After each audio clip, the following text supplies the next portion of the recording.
Hello, hello, hello. Welcome to Emotional Support. I am your host, Alessandra Torresani, and we have a very special guest that I will be interviewing in just a few moments. This is for all my Scream Queen obsessed fans.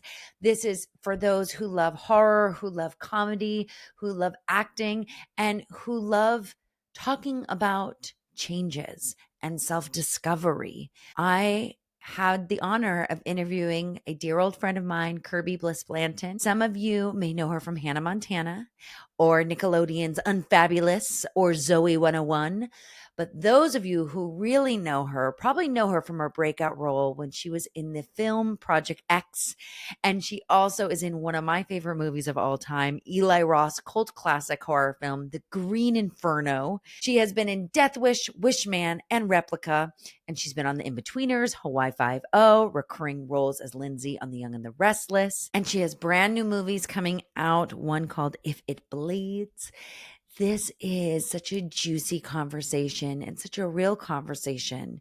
And this is two actors who are talking about literally everything that we've been through in this business, in this industry. And, I share stories and insights into really great auditions, ones with Helen Mirren and Joe Pesci, and others not so great auditions. Kirby talks about a lot of the behind the scenes with Eli Roth and what that experience was like working on the Green Inferno. This is just a fantastic episode. We also dive really deep into Kirby's sobriety and that journey. And it's such a fascinating one, and it's so beautiful, and I'm so proud of her, and she is just such a badass, and I love her so much, and I love you so much, and I can't wait for you to enjoy this episode. Please, please, please do me the biggest solid favor. Share this with one of your friends, give it some love, write a review.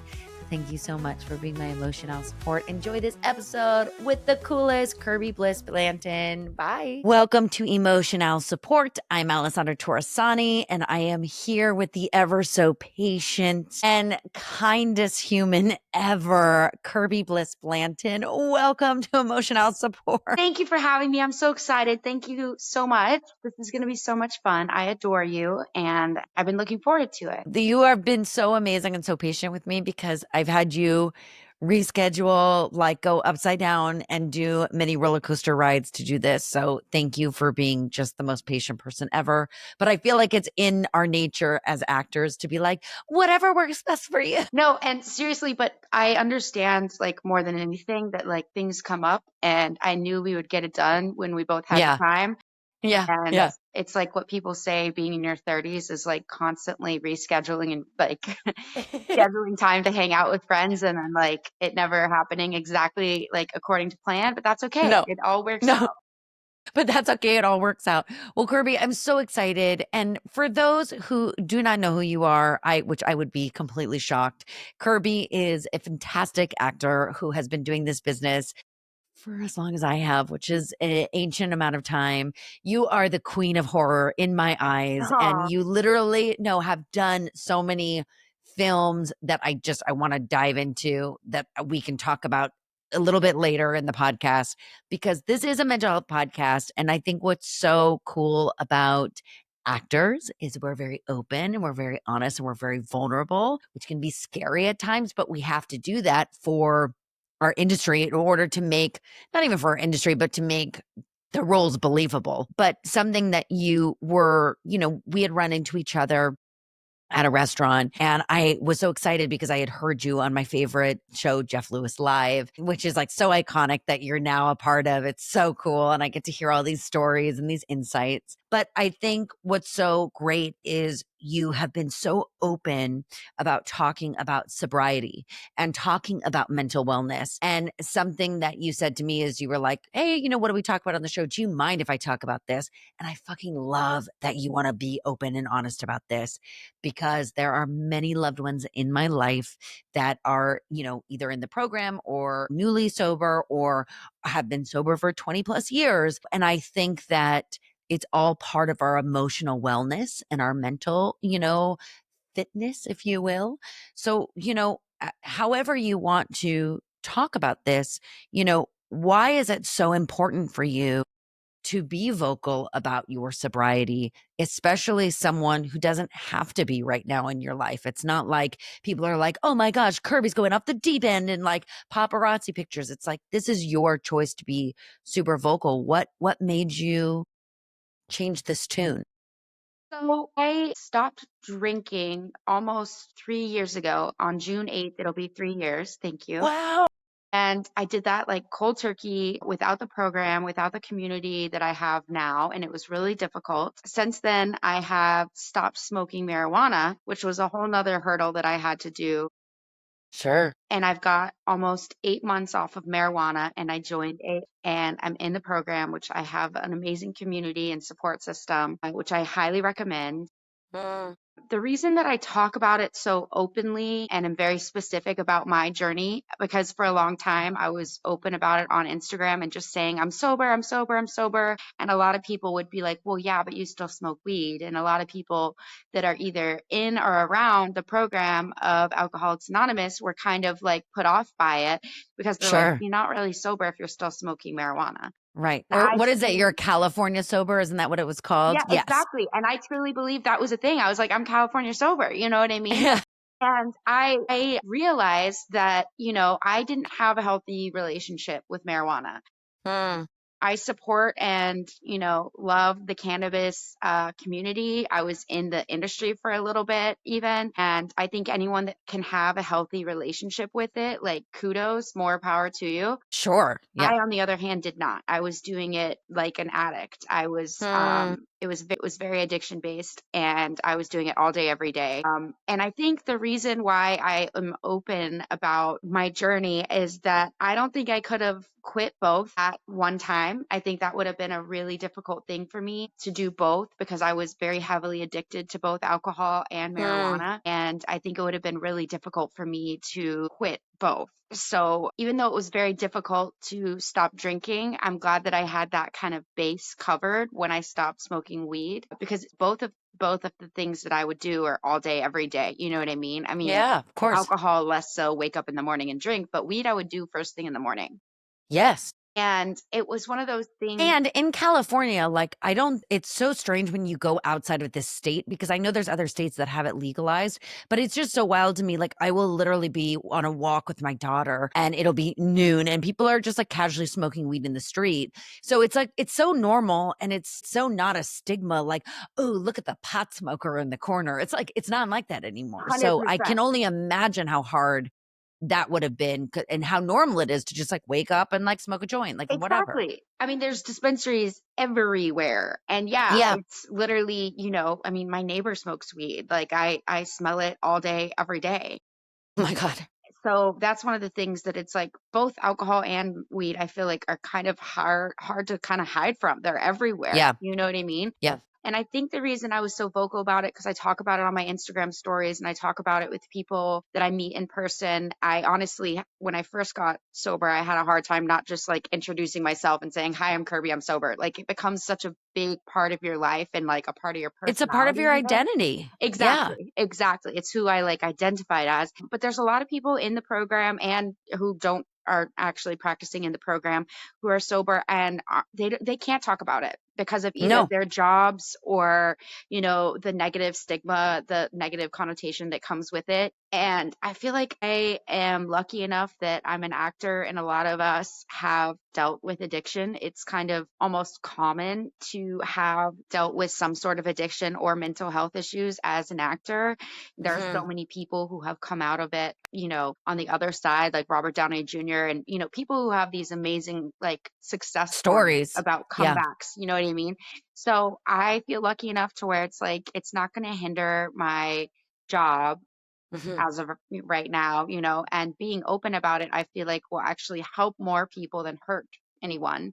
100%. And I've gotten a lot of really great feedback about it. I'm very open with it. I talk about it on the radio show with Jeff Lewis Live. And like, there have been people who have come, to my Instagram page and DM'd me and said, thank you. I'm one of those people that can't really talk about it. I'm not very vocal about it, but I appreciate that you are. Mm. And it's something that I'm really proud of, and it's become a big part of my life. It's like every Yes. single day I have to remind myself, oh, I can't drink or smoke. And it's like there will be times throughout the day where I don't even think about it. And then someone will invite me to dinner or invite me to going to like an event or something. And it's something that I'm like, it's just something that I have to constantly think about. And it's And one of it's those, totally a day by day process. I yeah, mean, I can't even imagine every day is like a fresh new start of like, okay, I'm going to do this. And I think that something that you said that resonates so much to me is, whether you're, if you are sober as a listener and you are in a program or if you're not in a program, like to each their own, like I'm of never a course. pusher of like, I'm a pusher and I believe AA has done so much for the people that I love in my life. So I'm all for it. But if it's not for you, it's not for you. But something that I will say that I love is you talk about it's your community. Because for me, I live with bipolar 1 disorder. No one ever talked about it. I was told my entire life, like as an actor, like when I was diagnosed, not my entire life, but when I was diagnosed, like, don't talk about it. It's going to make you difficult on set. You're going to be labeled a diva. You're going to be labeled like, hard to work with. You're going to be, labeled crazy. And this was at the times, when there were the Lindsay Lohans and, I'm not like pointing a finger at her, but these were examples that were said to me from agents, from managers, from producers, from other fellow actors who lived with mental illness that were like, don't talk about it because you don't want to be labeled as someone who's like a party girl who always misses events and does. I'm like, that's not fucking me. But I always was in such a search for community because yes, there are, there's places that you can go to find a little bit of a community, but you can't really, there's no like in quote unquote AA for mental illness, Hmm. right? Or for bipolar disorder, because the odds are almost everyone in AA and NA and Sex Anonymous, like everyone has a mental illness. So like we're all in it Yeah, together. yeah. But sometimes, like I feel awkward, like, yes, okay, maybe I could go into Al-Anon, but it wouldn't be specifically about my bipolar disorder finding that community. So when I did find that community, because I started sharing my story and people would reach out, just like you were saying from the radio show, people would reach out to the podcast and be like, I live with this, or other moms would be like, I'm, living with depression and I'm going through a pregnancy and I'm having a hard time. Like, can we like start a little group?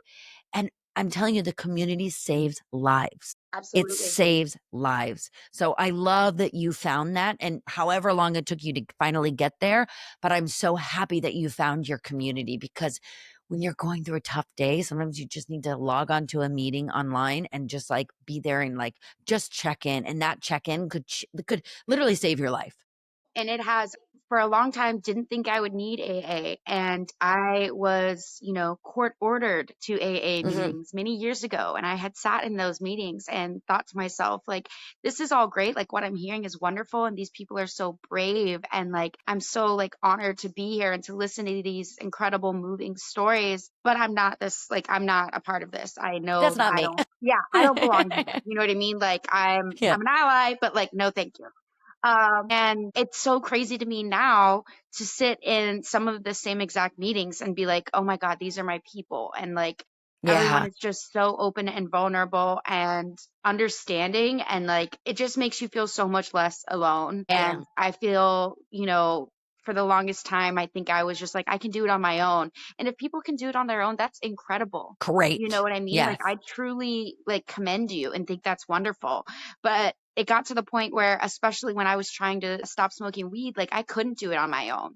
And I needed the support. You know what I mean? Like I needed the community and to have like an actual sponsor and to have someone that's going to actually, be there. That's not like, a That's parent, holding a you friend. accountable. Exactly. Yeah. Exactly. It's going to be someone that's completely, they've been through it. They understand and they don't know me like, personally, but in a way that like they obviously are getting to know me, but it's not like they have these preconceived notions already from being a Hmm. family member or a friend or because I had some people, and to this day, I have some people in my life that are like, I don't really think you're an alcoholic. Like, I've never really seen any alcoholic behavior from you. Right.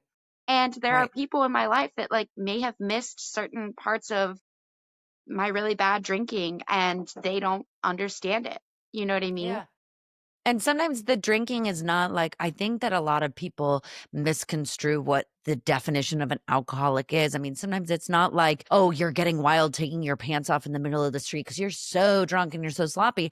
Sometimes it's people who are drinking at home alone with obsessive thoughts that are spiraling, and like you have no idea exactly. And like you have no idea how lonely it could possibly get. And like it's that loneliness, which is scary. And that's why I feel like community is so strong and why you need that. Something that you also said on the radio show, which I loved, is you were talking about how hard it is. You were talking about your dating life and how hard it is now being newly sober, not newly sober from alcohol, but like newly sober from marijuana, whatever, however it is, like however sober you are, how hard that is in this dating world, because it's like, when is the right time to be open and honest and share? And I find for me, like that was really hard for me. Like, when's the right time to say, like, yo, I may be a little bit crazy and I live with this, mental illness. And it was something that with my now husband, I had to be very open and honest about, like literally day one, and be like, I live with bipolar disorder. Either you're going to think it's cool or not, because I had hidden it so long and I had swallowed it and been like, oh, I don't know when the right time is. Maybe when he calls me crazy for the first time, like, well, I am. Guess what? But I think that honesty is truly the best policy, and it must be really hard, because it's like you want to be with someone because they're awesome, but you also know your limits, and like you can't be with someone that's like going out and like getting high all the time. Yeah. Like it's just not going to work. Yeah. So what is something that you maybe have learned that you could, for those who are listening, maybe who are struggling and having this issue right now, like what is something that you could give as not even advice, but something that you've learned that has helped you kind of maybe filter out, or something you do on a first date that makes it a little bit easier on yourself even? Well, something that I've learned, Don't date in LA. well, kind of, yeah. I mean, it's so There's funny that. you're asking me this because it's like I haven't really had much progress since I spoke about this last, but it is something that I'm getting better at, because I used to think it was something I should say like right after I introduce myself. And that's a little scary for some people. Sure. You know, I know exactly who I am and what I want from someone Yeah. else, because I've been kind of on my own for so long that like I don't Yeah. really want to waste time. But if you sit down and are like, this is what I need, this is what I like, and this is who I am, and I don't really want to be around anyone who drinks or smokes weed, like that could be very off-putting to some people. You know what I Sure. Yeah. mean? Yeah. Yeah. Of Some course. people are, super supportive and understanding, and I'm like, wow, that's incredible. You really are, like, know who you You're are and are doing it. very Yeah. strong. But I've learned that not everyone is a safe space to talk about Mm, this with. And I have opened up to some people and told them about my AA journey, and it hasn't gone well, because mm, to some people that feels like oversharing. It feels like you're saying too much, and it feels like some people, I feel like the most common reaction when I explain to people that I'm not drinking, it brings a mirror to them, and they're like, oh, well, I don't drink that much, like I only drink with blah blah blah blah blah blah. they're Or like like super apologetic. yes, Yeah. yes. And people will explain their drinking habits to me. And really, I'm like, oh, no, no, no. Like, this has nothing to do with you. This is about me. And I totally understand that you might have had a few benders or crazy nights. Everyone has those stories. It's like, I'm not saying you're an alcoholic, I'm just Yeah. saying I am. Yeah. And I think it's just scary for some people to have that kind of recognize in themselves, like, oh, wow, do I drink too much? Or like, and it's not Mm, about that. You know what I mean? Like, if what I'm saying and if like my story resonates with you in a way that you're like, oh wow, maybe I do need to, you know what I mean? Like I have had those nights where I've drank, multiple bottles of wine by myself and then didn't remember getting home, or you know what I mean? It's like, yeah. then maybe we'll talk and I can explain to you kind of how I came to this decision. But it's one of those things where just because I'm explaining my story doesn't mean you have to worry or look at your own drinking. And I think that's something that people just naturally do. Even, my parents or my friends, when I'll be like, today, like, it was really hard. Like, I missed drinking or whatever. And they're like, just so you know, like, I haven't drank in like 3 days. And I'm like, Right. good for you. Like, that's great. I love that that's the response from And everyone. They're I'm like, no, they're like, seriously, don't I'll judge be like, me. yeah, I'll ask somebody, like my parents who drink wine and kind of like taught me to drink wine. And I Sure. think because they had such a like sophisticated way of doing it, and they would go wine tasting and they're collectors and they have like Yeah. You know what I mean? Like it It's like cool. It's a thing. It's a thing. It's a exactly. It's like a hobby. hobby. It's Yes. a part of their life. The house is decorated with wine. Like for me, yeah. And so growing up, I'm like, oh, this isn't a problem. Like they have really good jobs. They like, you know what I mean, drink every single day.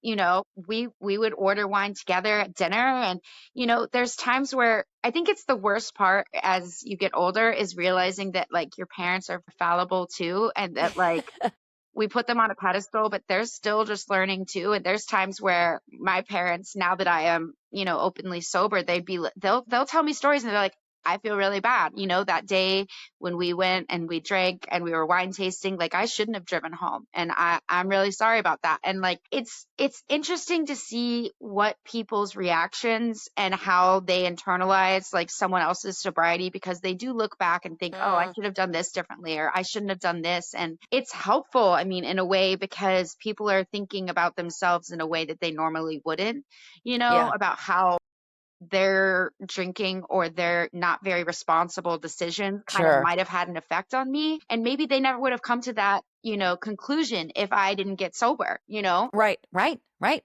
But it's just one of those things where like growing up I thought it was just totally normal because my parents are divorced, and both like sets of my parents, my mom and my stepdad and my stepmom and my dad, are both, they're all winos, you know what I mean? How funny. Exactly. And it was just something I thought was so normal. And for Normal. me, Yeah. I was like, you can't be an alcoholic or a drunk if it's wine. Sure. Like it's so sophisticated. Like it's Yeah. It's like, so you know what I mean? chic. Yeah. Exactly. Wine, cheese, charcuterie, like whatever. It's fine. And it's funny because the more I think about it, the more I was kind of just telling myself this story and this lie Mm. and believing it. And I think that was part of my disease, part of my alcoholism is, you know, telling Tricking the myself. brain. Exactly. It'll always get you. Exactly. And I had dealt with depression like my entire life, and alcohol is a depressant. Yeah. So having already be on Prozac and medication for a good amount of time, and then basically drowning myself in something that is poison and that makes me more depressed, it's just like the antithesis of what I should be doing. And it really 100%. just kind of came out in a way that I was just like, this isn't good for me anymore. But if I had said all of that, what I just told you on a first date, someone would be running for the hills. They So, would be like, I'm going to go to your parents' house and go see some exactly, wine memorabilia on Home Sweet Wine or something, some exactly, like slogan. exactly. And it's like, how do you even explain to someone that you're just meeting that, like, my parents still drink and my parents, wine is still a big part of their lives. So when you meet Yeah. them, you'll see, I mean, you walk right in the house, you'll see it. You know what I mean? Yeah. Yeah. And it's like, it's something that I'm having to deal with and figure out with them still. Like, I Sure. just got to the point where I can be around them when they're drinking. But that Wow. doesn't mean that I would be willing or wanting to date someone who drinks, because Mm-mm. Hmm. visiting my parents and seeing them every now and then and going to stay at their house It's and one thing, is but it's one the thing. But being constant, with right? someone, you know, pretty consistently and dating, you know, prior when I was drinking, I enjoyed opening a bottle of wine. You know, I had an ex-boyfriend that it became a very big part of our relationship, drinking.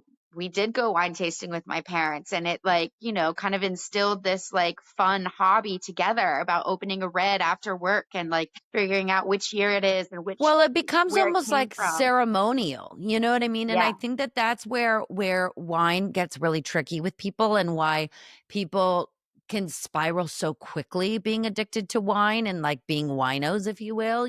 I don't know if that's fair to say that people are addicted, but you know what I mean? Yeah. Because it is ceremonial. It's like you come home, you open a bottle, like you share it with your significant other, you make a pasta, like there's like a tradition to it. There's like a ceremony. And I think when things are ceremonial like that, opposed to just going out and like getting a bottle of Jack and like drinking and taking shots, it you can't wrap your head. You're like, I don't understand. I make pasta every night.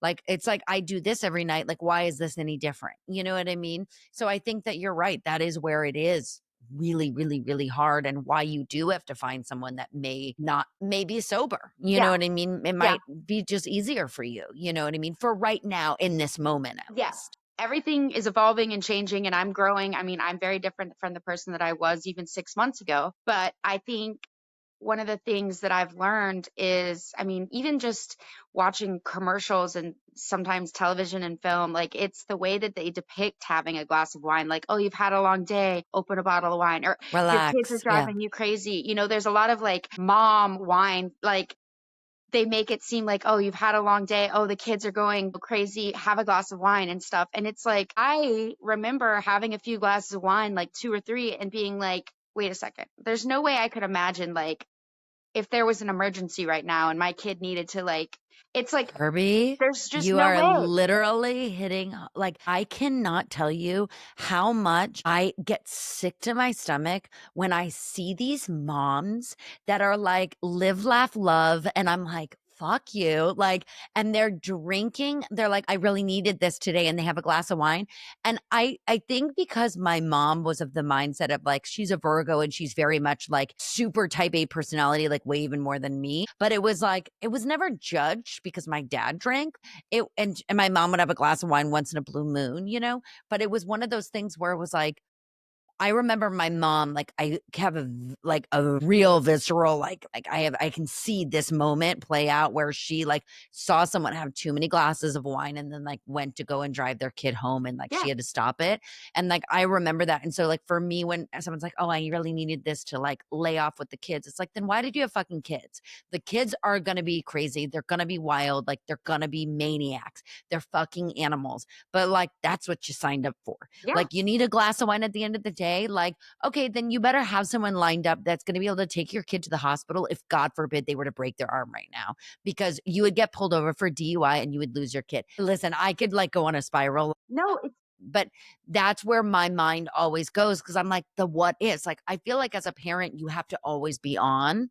And maybe that's not fair, but if you're off, then make sure that there is someone there that's watching them, that it's such okay. great advice, truly, because even the moms that wait till their kids are asleep, you know what I mean? To have a few glasses of wine, it's like you don't know what's gonna happen. You don't like at any What if point there's they an earthquake? We live in yeah, California. literally. And I think even literally my mom made this joke when I visited Texas just the other week. I was there like maybe 2.5 weeks ago, and she was talking about my brother's wife, and she was making a joke. She was like, you know, so and so has some beers every now and then. And she was like, I mean, obviously, how could she raise those two boys without it? And I looked at her and I go, well, I guess I can't have kids then. Yeah, I guess Because I'm she out. basically was saying having two young boys under the age of like 5 and 6, that you cannot be a mom without drinking to cope with it. And Yeah, I looked at her and she goes, that's not what I mean. And I'm like, I know. I mean, that's what but she it's said there. basically. Yeah. Yeah, yeah. No, it's getting into kind of like segueing into my next like topic that I wanted to talk about that has to do with both of these issues kind of. Yeah. Is, you know, I'm a parent now, I'm a mom, and it's crazy and wild and scary, but something that I love to talk about with my friends, especially those who were in the industry like me and kind of grew up in this. You know, my daughter is someone where people will stop her on the street, not because of her, like, not like, oh, she's so gorgeous. Like, it's not about that. It's She like is she's though. such a, thank you, but she has such a bubbly personality and she'll like go up to anyone and start talking and she gabs a mile a minute. She always wants to be in front of the camera. She always wants to like dress up and she puts on performances and she sings. She loves it. As someone who grew up in this business, both of us, you know what I mean?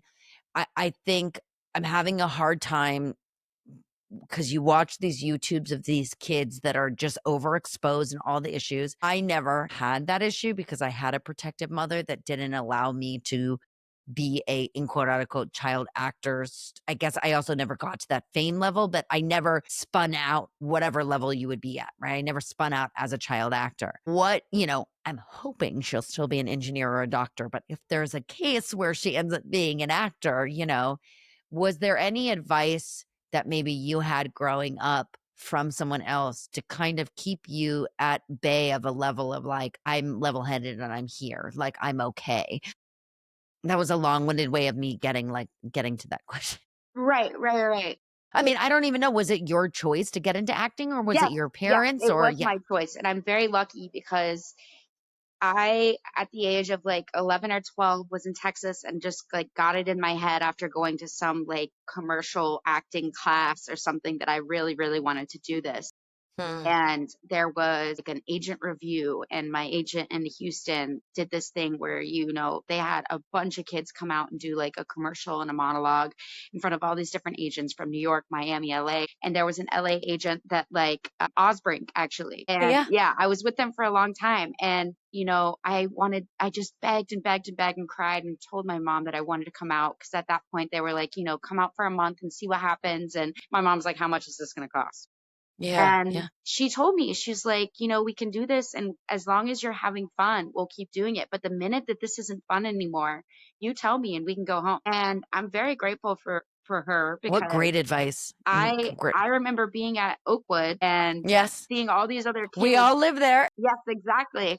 I remember seeing all these other kids that didn't, I can tell that their moms never said that to them. And there were I could tell moms. you probably 90% of those kids did not want to be there, and they were Yes, like fighting going to an yes, audition, and the parents would be screaming at them, like yanking their hair. And you're like, oh my God, even at a young age, you could 100%. see how wrong that was. Yes, and 100%. And I remember, I mean, even seeing you at auditions, and then I would see these other young, girls at auditions, and their moms would come inside with them. And like, my mom didn't want to be a part of that process. She would wait in No. the car, which was like the best thing ever.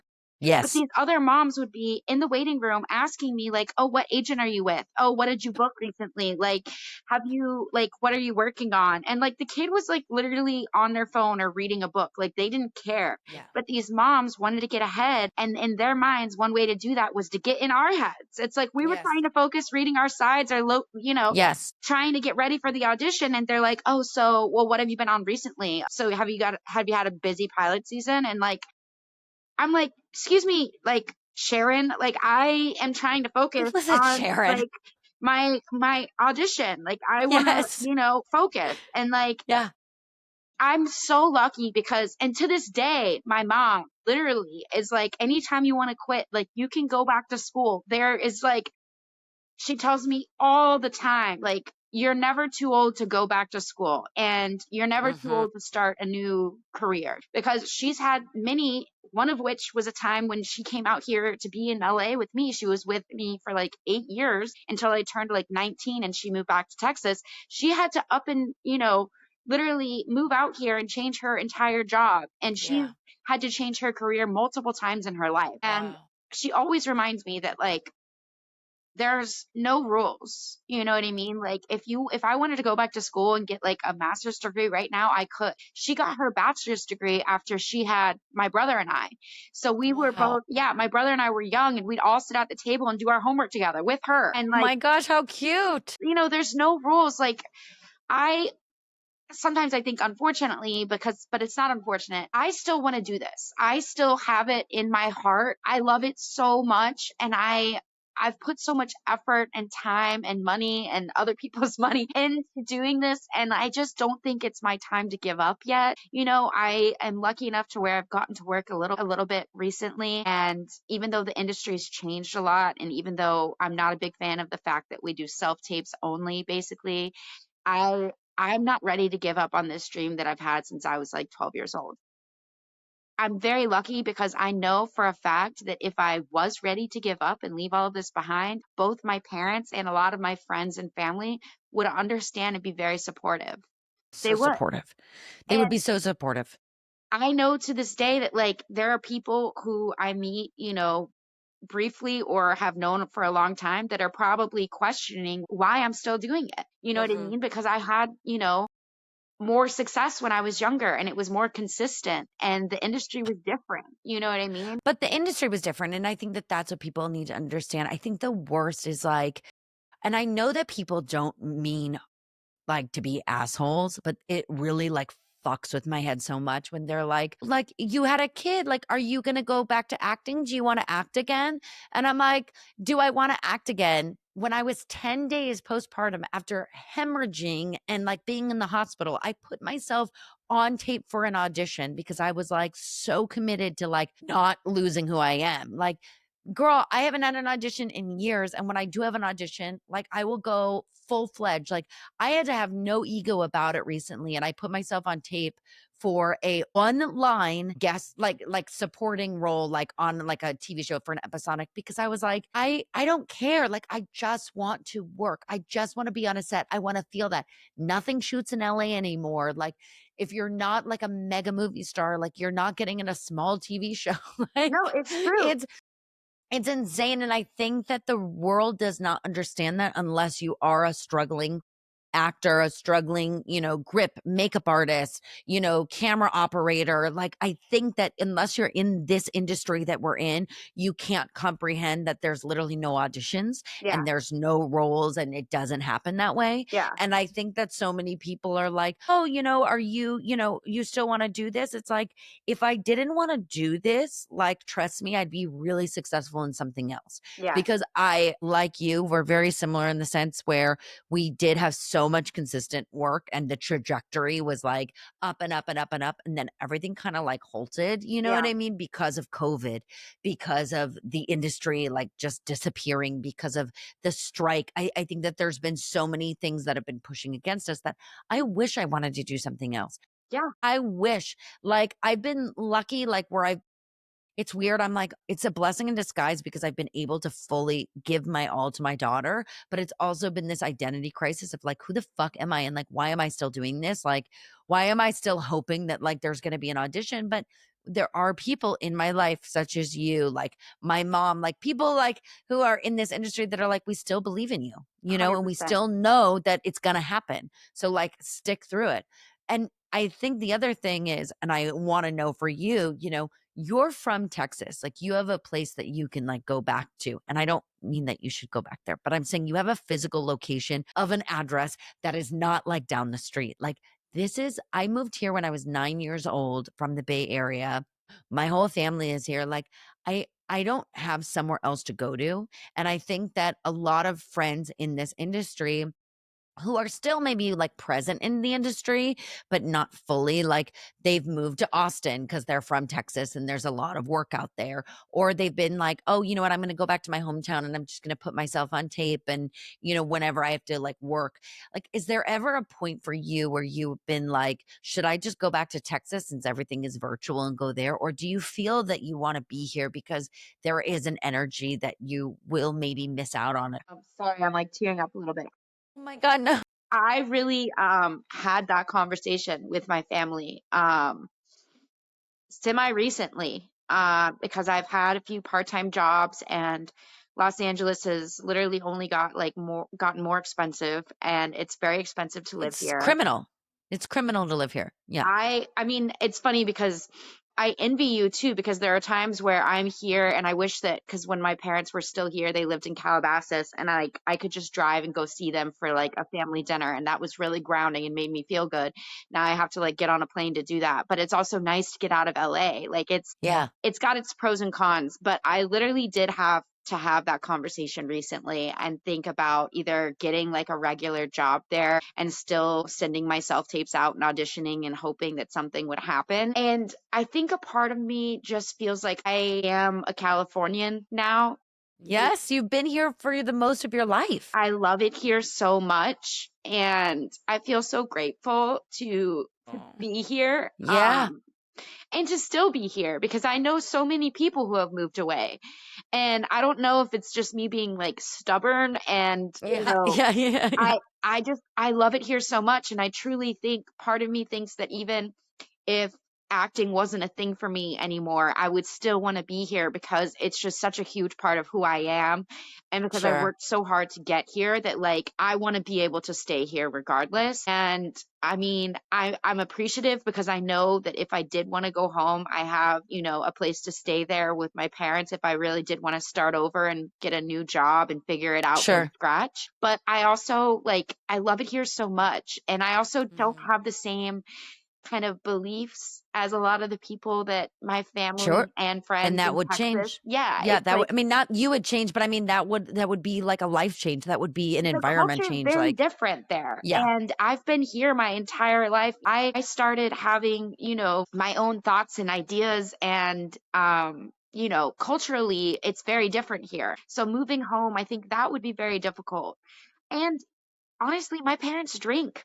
And like that was a huge part of the decision that I made to stay here, is that like being on my own in this Mm-hmm. apartment that I love so much, I'm safe here because this is where I Mm-hmm. got sober, you know, both Mm. times, you know. And it's like there's no one in this space that's gonna try to even you know, not even intentionally, but that's gonna mess up my sobriety except for me. Yeah.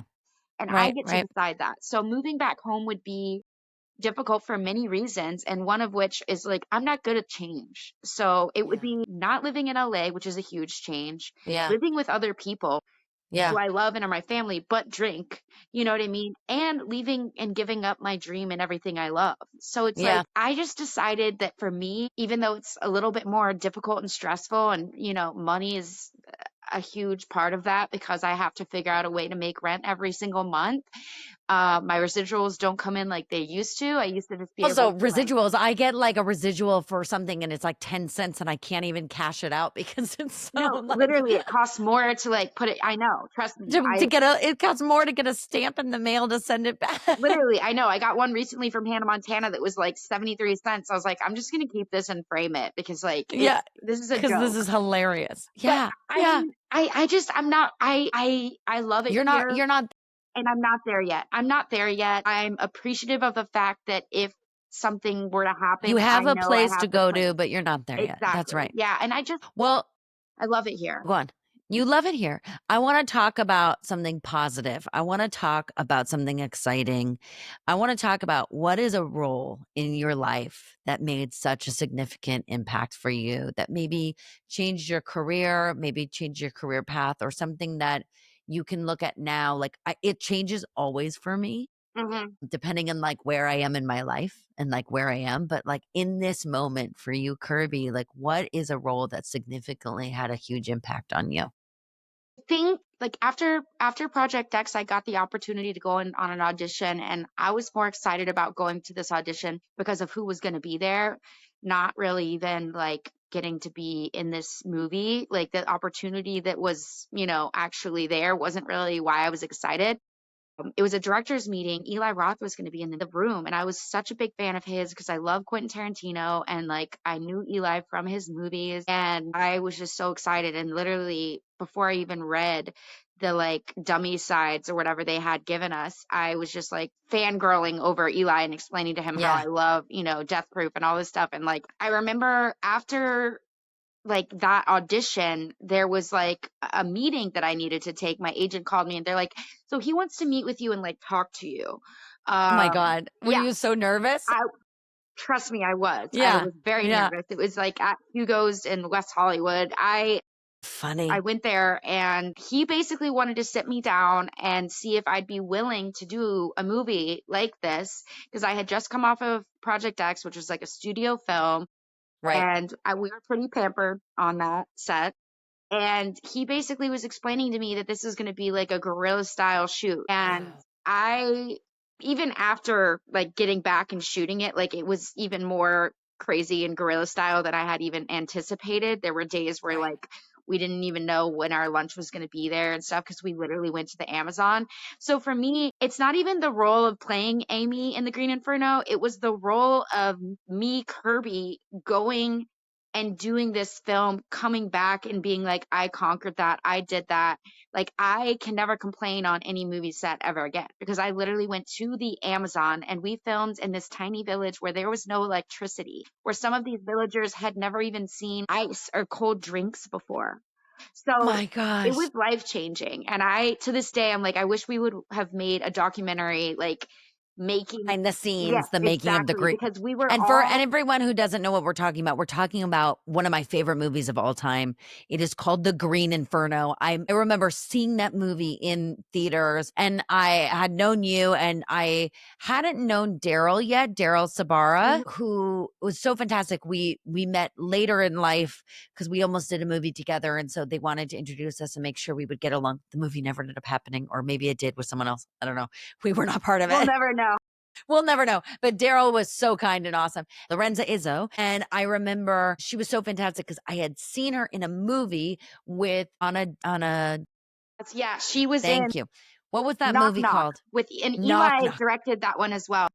That movie, fucking messed my brain It's up so so much. It good. was Yeah. so good. And so I got so excited because I knew that all these characters and that movie, Green Inferno, blew me away. And I remember watching that movie and being like, fuck Kirby. This is my dream role. How did she get this? Because I was like so jealous. I was so envious of you. And you did such a fantastic job at it. You were just so perfect in it. Thank But you. that movie was so, so, so cool and so gorilla and so Eli Roth. And I remember being like, I can't even believe that they got away filming some of this shit because Yeah. like you're just like if you haven't seen it it is one of my top movies to see. It's so gross and gritty Gory. and real and Yeah. gory, and I'm a horror super fan. Me too. And for me, like, yes, and as you, and for me, like, I lived in this fantasy of like, oh, I'm gonna end up marrying Eli Roth, and like, we're gonna have this like magical life, and like, he ended up marrying Lorenza, and I remember they were going through a divorce when we were shooting our movie, and I was like, this is such a trip for me, like, it was so wild, but what a cool experience to work with. Not only would I imagine a cool guy, I've never met him before, but like an incredible director. So I know that experience of what you're talking about, like being able to be in a room and talking to someone who you're so inspired by. There was a time where I had an audition, and I'm sure you auditioned for it too. It ended up going We to used to who's see the each other at all of our auditions. at We would every audition, every single one. I'd see you in the waiting room. every And audition. it was Yeah, so that's right. awesome because you were so lovely. Oh, I appreciate that. Thank you. But Scout Taylor Compton ended up getting it. It was between the two of us. Another scream queen who was always like, it was always one of the others. That's who always Yeah. got it. But it was for this movie where it was about the whorehouse in the 70s. I forgot what the name of it was, but it was Joe Pesci and Helen Mirren. And Wow. Taylor Hackford directed it, Helen Mirren's husband. And I remember they were like, oh, you're going to be, oh, and Taryn Manning. And they were like, you're going to be reading with Taryn. And I was like, oh, okay, cool. That's awesome. And then they're like, I walked in the room. They're like, you're also going to be reading with Helen. And I was like, "Gah," like, what? And I'll never forget this moment where it was like, I don't remember if Taryn Manning slapped me or like pretended or if I had to pretend to slap her, but it was like so crazy. And then I get thrown on the floor and Helen Mirren put her shoe on me and I was like, on my neck. And it was the coolest experience of my life. And Taylor was like filming it on his phone and was like getting in and being gritty and stuff. And I was like, I was so nervous because I couldn't believe that this was happening to me. It was like such a surreal experience. Yeah. And then they were like, oh, and Joe, by the way, was too, because he played like the Helen was the madam and he was the pimp basically like in Right. the 70s. And so they were like, Joe wants to get to know you. And they're like, so while we're auditioning this other girl, you're going to be in the other room with him and he's going to do just a general meeting with you. So you can choose to play the character or not. And I remember being like, forget Casino is my favorite movie of all time. It's a great one. Like De Niro and Pesci are like so ingrained in my world and my life. And I just was like, I'm sorry. I'm not only going to meet Joe Pesci, but we're going to have like chats. And I remember like he was in character, like Oh, sort of like asking questions and like wanted to know certain things and like me being Italian. And anyways, long story short, I never ended up seeing it, but Scout's such a fantastic actress. I'm sure she like killed it. But I remember being like heartbroken, being like, I can't even believe I didn't get this. My life is over, like all this stuff. And it was that audition and then this audition for 90210 that I didn't get, where I dyed my hair black. And I was like, fuck you all, because they all told me that I look like a Barbie and like I look so innocent and sweet. And I was like, fuck you guys. And I dyed my hair. And the first audition I had when I dyed my hair was Caprica. And I got Caprica. And they said, you probably wouldn't have gotten it if you didn't have dark hair because it made you so different and edgy and like all the, which now I'm like, oh, that's fucking edgy, whatever. But like you laugh about it, that was the moment.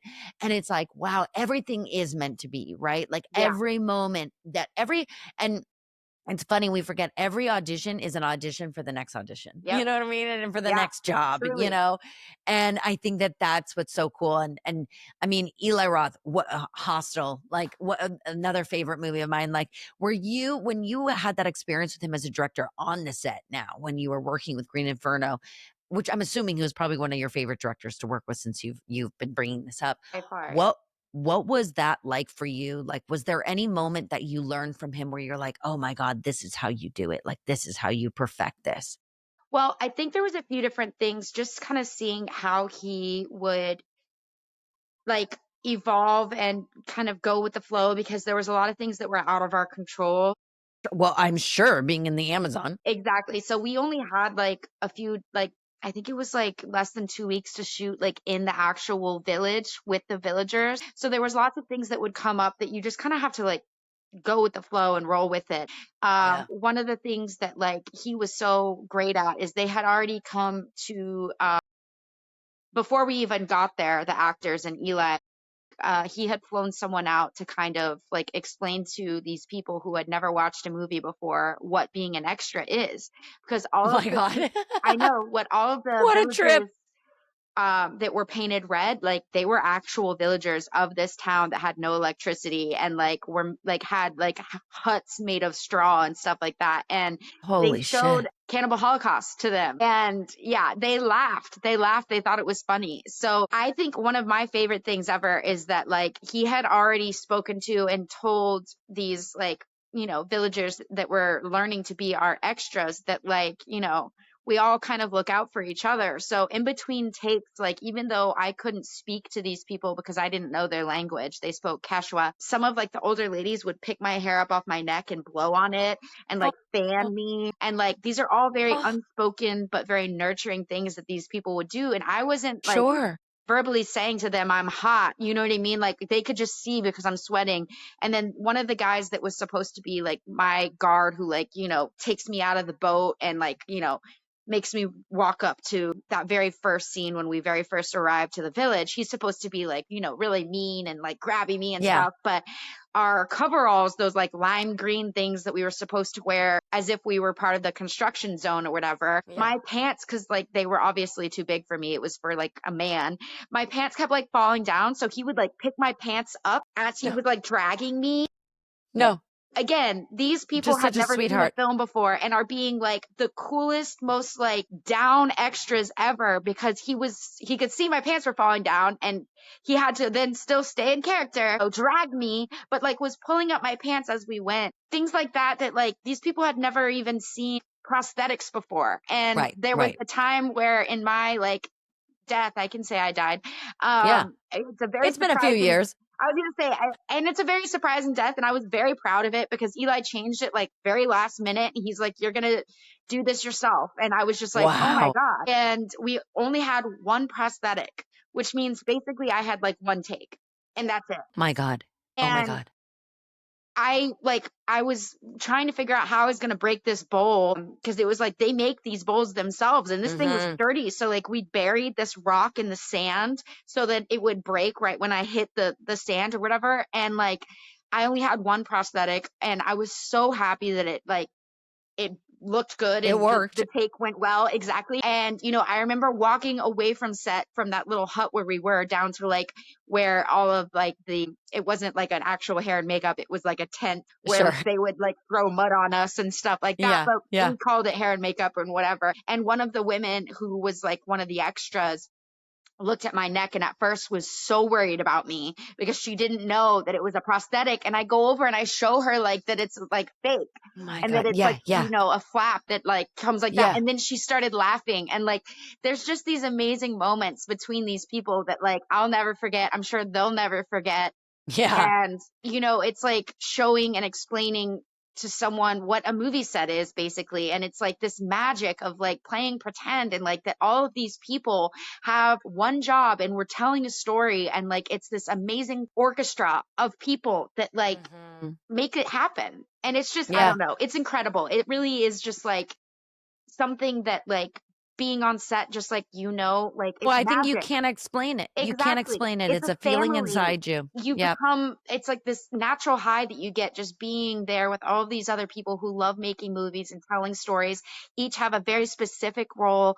And without each role being It's done not going to work. perfectly, it wouldn't work. And it's just No. like, it's hard to explain. And I think, people like you that I know and have known for years that still have the passion about it and that still have the drive, you know what I mean? Like I support you But because it's I hard see to it have in the you. drive because you see people who you've grown up with, who you've seen, who are no longer in the business and no longer in the industry. And you're almost like, well, when did that happen? And I always want to know, like, and sometimes like I'm not close with these people, so I can't ask them, but I almost want to know, like, what was it for you? Like, what was the turning What point that point made was you it? be Yeah, like, you know what? I'm done. I'm wiping my hands clean. I'm gonna be done with this. Because at some point someone would say like surely when you have a child and like life like hits you at like a ton of bricks and you're like, oh, I have to financially take care of someone, I have to feed someone, I have to keep someone alive, like my priorities are going to change. Like, yeah, my priorities are like changing because I love this human, but it doesn't take away from the fact that like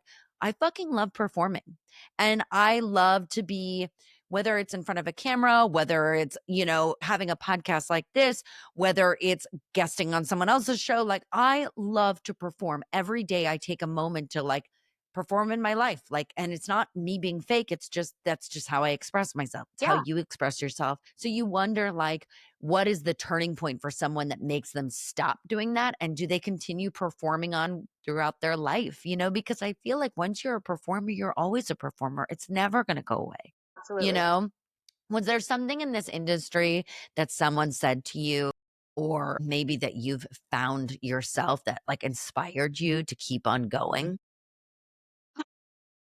I mean, like I said, what my mom had told me, like the minute it stops being fun, don't do it anymore. And for me, I know I still love it and have fun doing it. But, I feel like the most inspiring thing is it's kind of fun. Jack Black actually says, like, don't be afraid to fail because Mm. those failures are like what brings you to the next point in your life. And, that moment when you're failing and feeling like everything isn't working out is usually the most beautiful. We don't feel like it in the middle of it, but when you look back at it, you find that those are the most beautiful times where you figure things out and like it's dirty, it's messy, you're crying, you're like crying on the floor. I remember being in this apartment like a few months ago, like crying on the floor and talking to my apartment, like talking to the ground and saying, like, I'm so sorry I took you for granted because I thought I was going to have to move. You know what I mean? And I was just like crying. And like, it's sometimes how I feel about how my career was earlier on. Like, I feel like I took it for granted a little bit. I assumed that those jobs and those offers and those paychecks were just going to keep coming in. And that by the time I was this age and at this point in my life, I'd have a house in the hills. And you know what? Honey, didn't we all? Exactly. No, exactly. And it's like, I think about that sometimes and I'm like, but that's okay. Like, I know one day I'll be telling a story, another podcast or maybe yours again, and I'll be explaining this part of my life and how gritty and how messy and how hard it was and how hard it felt. But like, coming out on the other side of it and how beautiful it was and how it really made me feel grateful. Like when I get to be on set next, I'm going to be so You're going to be grateful. kissing the ground on that floor. I You will know, be it's so on the funny ground. because I just had done a solo episode of the podcast where I was just, it was just like reflections of like things that had happened in the week. But it's interesting because I've infamously heard this story that Pedro Pascal could not get arrested in this industry, that his agent had dropped him, his manager had dropped him. He was, because he'd been an actor for a very, very, very long time. People don't know that. People just think all of a sudden he came out of nowhere and was in Narcos and then was the Mandalorian and now is like a zaddy. I'm like, honey, the No, work that this that was human hard being has work. put in, Yeah. that is hard motherfucking Patience. work, Yeah. and patience, patience, patience. Something we're learning with my daughter right now, patience. And it's so true, and it's funny because I was speaking to another friend of mine who works with Jennifer Coolidge sometimes, and we were talking about how wild it is that this woman had a career as Stifler's mom, right? But like and Christopher Guest believed in her and put her in all of his films, but like she never really had that breakout role until Mike White put her in White Lotus, and she became this like iconic character and went viral. And it's like same with Parker Posey, like Parker Posey has always been a star. She's I always been an love her indie darling. so much. Love her. But like middle America did not know who she No, they was did until not. she's in White Lotus. And you're like, are you kidding me? Like this woman is an incredible actor. And it just proves a point of like, you have to understand you may be in a little niche right now, but like you will hit there and it Yeah. will be huge and you will have the campaigns and you will go viral and like all these things. And Yeah. and it's hard work, and you have to keep believing in yourself because you are your biggest fucking fan. Mhm. And like, you just have to believe like it's going to happen. Like, I know as Alessandra, I'm going to be a world renowned name. And like Kirby, you are going to be a world renowned name in whatever field that may be. It may be TV, it may be film, it may be radio, it may be podcasting.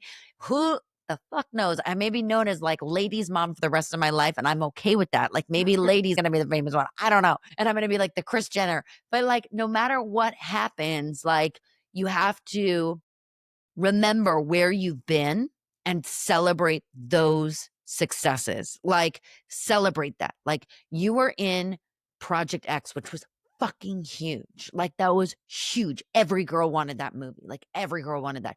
You were in Green Inferno. You like constantly have been working nonstop, you know?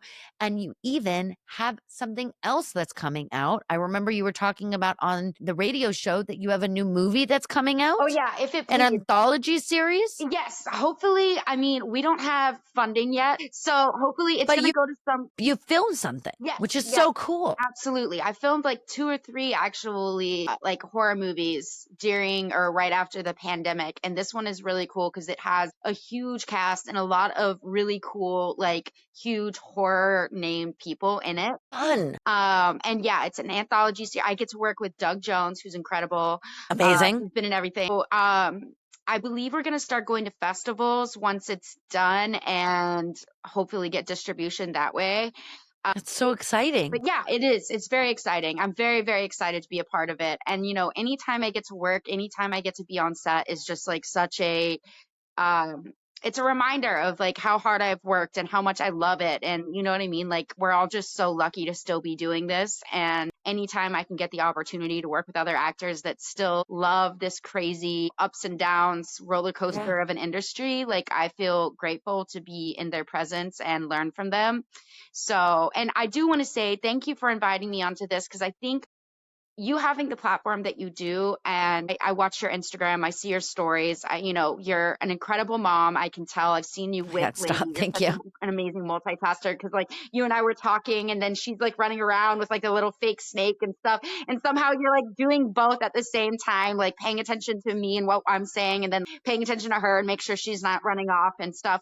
But I think what you're talking about here on this podcast is so important, mental health and just bringing awareness to things that our journeys have been difficult, but only you and I know that because sometimes it looks very glamorous and easy, and It ain't it's glamorous. not. I mean, you and I have had many times crying, and it's not as easy as it looks. And I think even sometimes with just Instagram, because it can be so misleading. Instagram is such like a highlight reel of things, That's all and it is. It's if bullshit. It's I fluff. I were to put all the times that I cried on there, no one would follow me.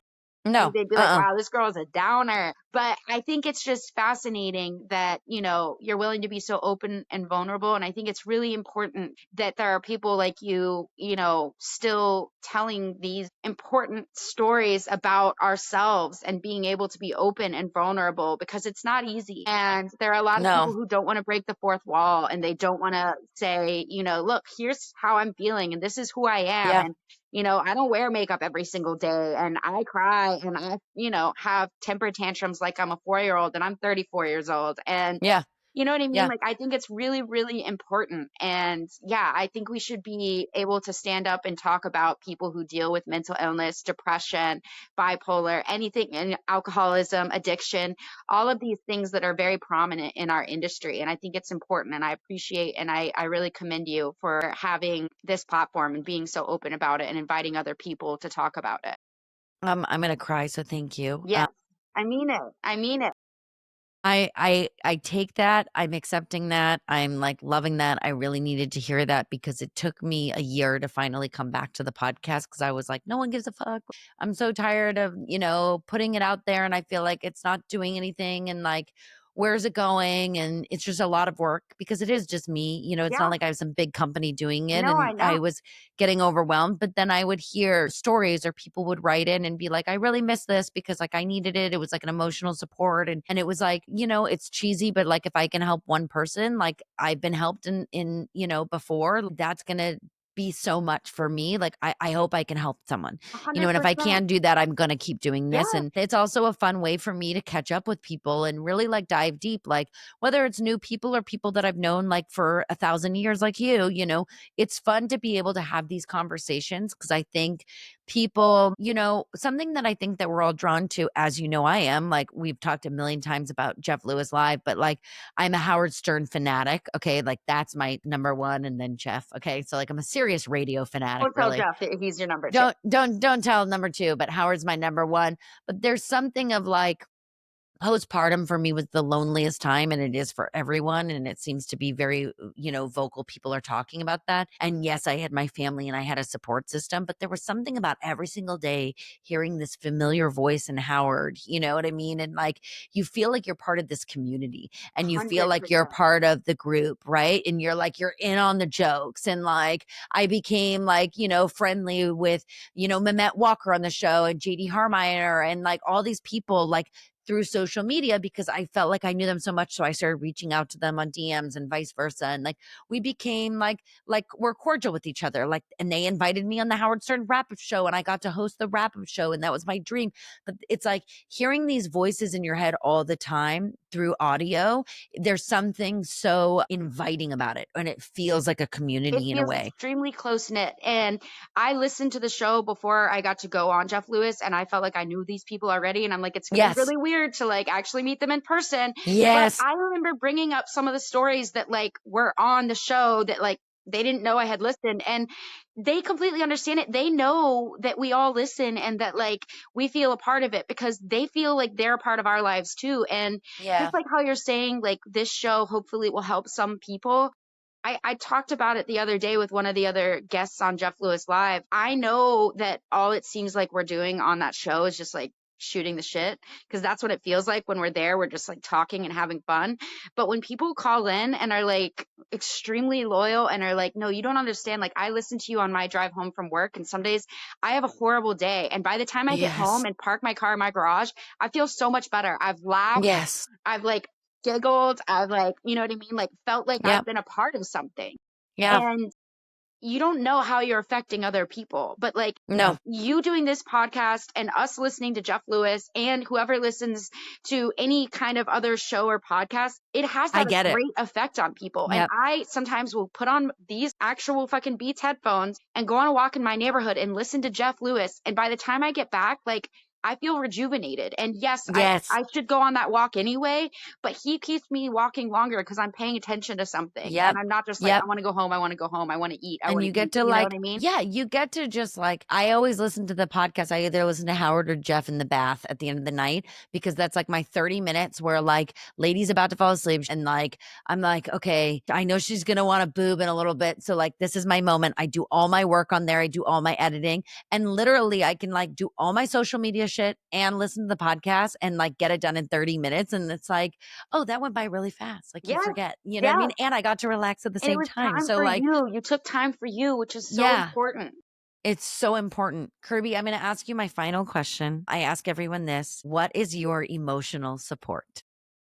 Ooh, maybe this. A Diet Coke. I love that.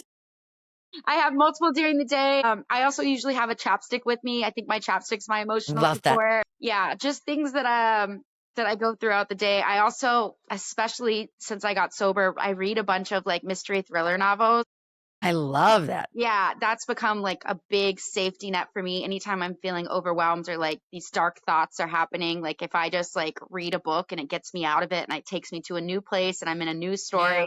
trying to catch a killer or find someone who's missing, it Yeah. really helps me get out of my head. And I think that's really good for anyone who's stressed or dealing with any kind of mental health issue. I have had the best conversation with you. I could do This this is all day.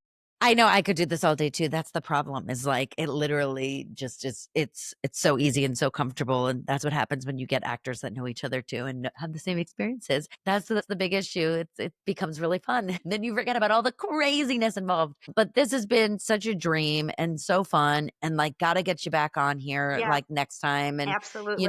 how can people find you? Social media, I'm gonna have all the links. Or is there anything that you want to promote too that maybe we haven't talked about yet? I wish there was something that we hadn't brought It's up that coming I soon. have. But It's yes, coming things are soon. coming, things are happening. I'm staying positive.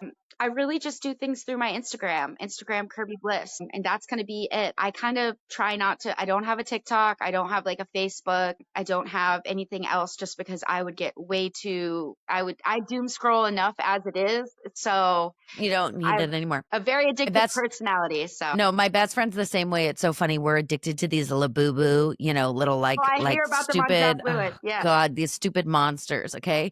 And like we now have like, I think 4 each or something. And like we stay up all night on TikTok trying to get it.